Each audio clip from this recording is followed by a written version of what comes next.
Selanjutnya adalah conjectural variation model atau model variasi konjektural. Jadi kalau kita berbicara tentang conjectural variation model, kita berbicara tentang sebuah industri di mana ada beberapa perusahaan dan ada istilahnya strategic interaction di antara perusahaan-perusahaan itu. Jadi di situ ada istilahnya reaksi gitu ya, di mana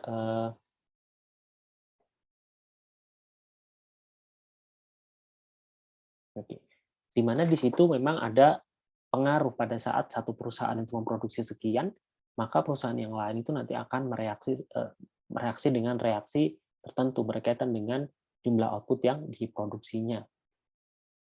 Nanti dia perilakunya untuk profitnya seperti ini.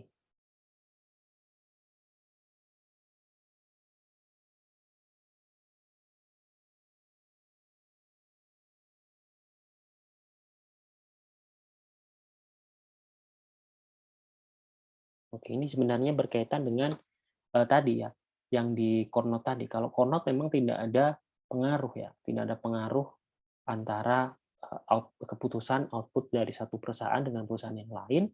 Tapi kalau di konjektural dia ada gitu ya, ada reaksi dari perusahaan satu atas keputusan dari perusahaan yang lain. Nah, selanjutnya adalah price leadership model. Kalau kita berbicara tentang price leadership model, jelas bahwa memang ada satu perusahaan dari beberapa perusahaan yang ada di industri, itu yang dia menjadi istilahnya pemimpin gitu ya, pemimpin harga gitu. Jadi sedikit banyak ya dia bisa dikatakan monopoli enggak monopoli juga enggak gitu ya. Kompetitif juga enggak. Nah, makanya di sini dia disebut sebagai kuasai kompetitor. Jadi kalau kalian lihat di kamus ya, kuasai itu biasanya artinya itu secara letterlock adalah palsu gitu ya.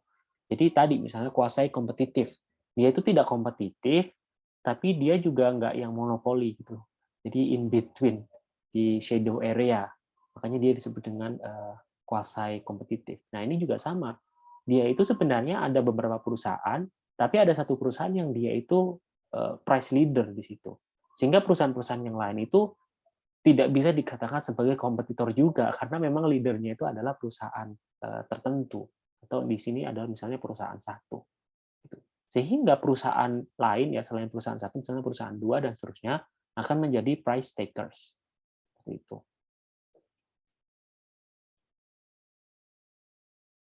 Nah, tetapi di dalam price leadership model ini tidak menjelaskan bagaimana price leader itu bisa dipilih gitu ya. Jadi perusahaan satu by given gitu pokoknya menjadi price leader. Nah, salah satunya adalah di dalam model Stackelberg leadership model ya. Jadi model kepemimpinan Stackelberg yang mengasumsikan bahwa constant marginal cost makes the price leadership model inappropriate for Carnot natural spring problem. Jadi memang adanya biaya marginal yang konstan membuat model price leadership itu kurang tepat ya untuk Carnot natural spring problem. Untuk yang tadi kasus yang mata air tadi. Oke, di sini saya ingin memberikan contoh yang lebih sederhana.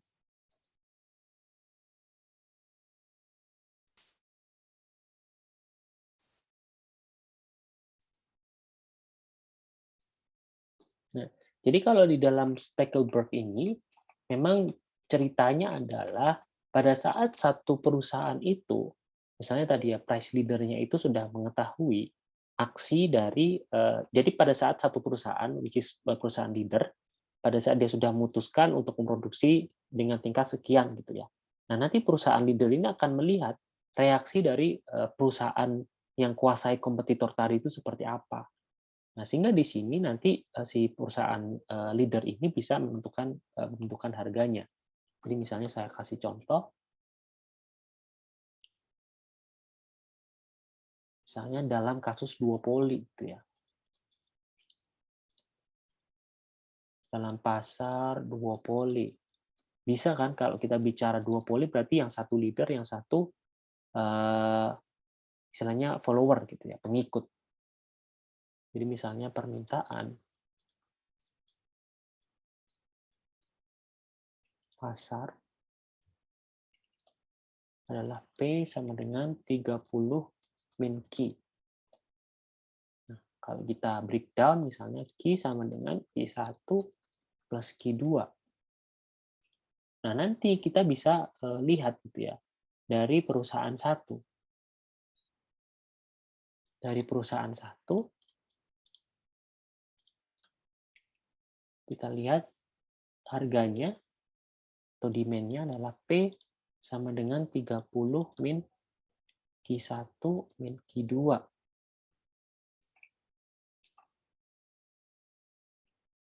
Sehingga kita bisa dapatkan total revenue dari perusahaan satu sama dengan 30 Q1 min Q1 kuadrat min Q2 Q1.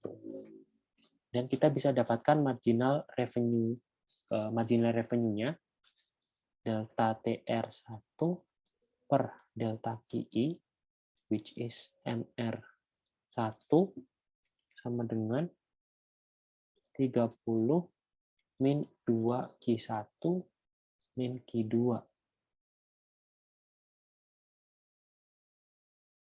Kalau kita switchkan atau kita transformasikan,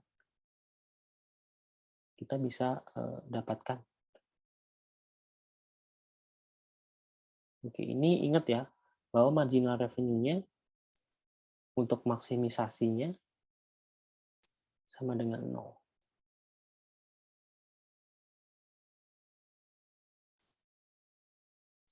Misalnya di sini tidak ada cost ya, untuk kasus yang duopoly tadi. Jadi marginal cost-nya adalah sama dengan 0. Berarti kita bisa dapatkan Q1 sama dengan 15 min 0,5 Q2. Nah, sama halnya dengan perusahaan 2.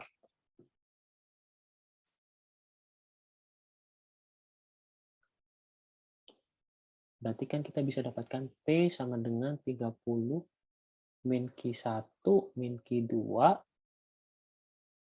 Sehingga kita bisa dapatkan TR2 sama dengan 30 Q2 min Q1 Q2 min Q2 kuadrat.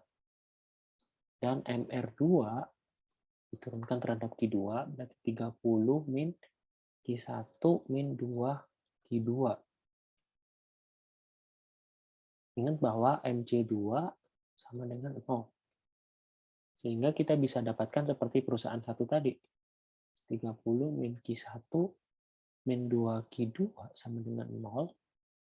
Dan Q2 sama dengan 15 min 0,5 Q1. Nah, di sini kita ingin melihat gitu ya, reaction dari perusahaan 2 akibat decision yang dikeluarkan oleh perusahaan 1. Jadi kita bisa ambil dari harga yang istilahnya yang dikeluarkan oleh perusahaan 1. Berarti kan P min Q1 min Q2. Nah, karena Q2 ini kita pengen lihat reaksinya, maka kita bisa ambil dari reaksi ini.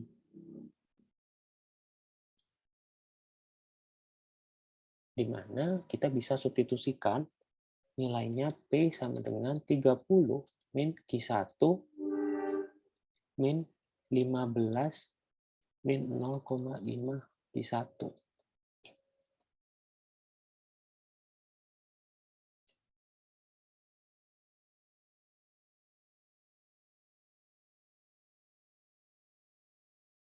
Sehingga kita bisa dapatkan P sama dengan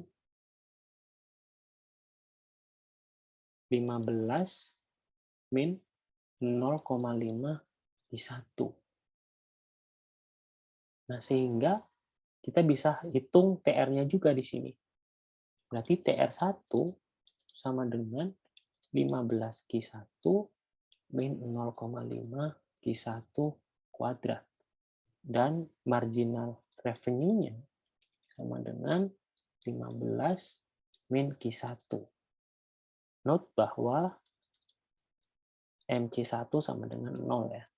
Sehingga kita bisa dapatkan 15 min Q1 sama dengan 0. Sehingga Q1 atau output dari perusahaan satu sebagai leader adalah 15.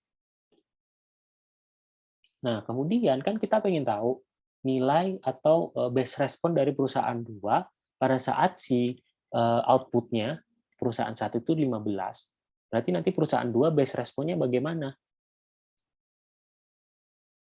Berarti kan base responnya diambil dari ini tadi kan. Berarti Q2 sama dengan 15 min 0,5 Q1 sama dengan 15 min 0,5 dikali 15 sama dengan 7,5.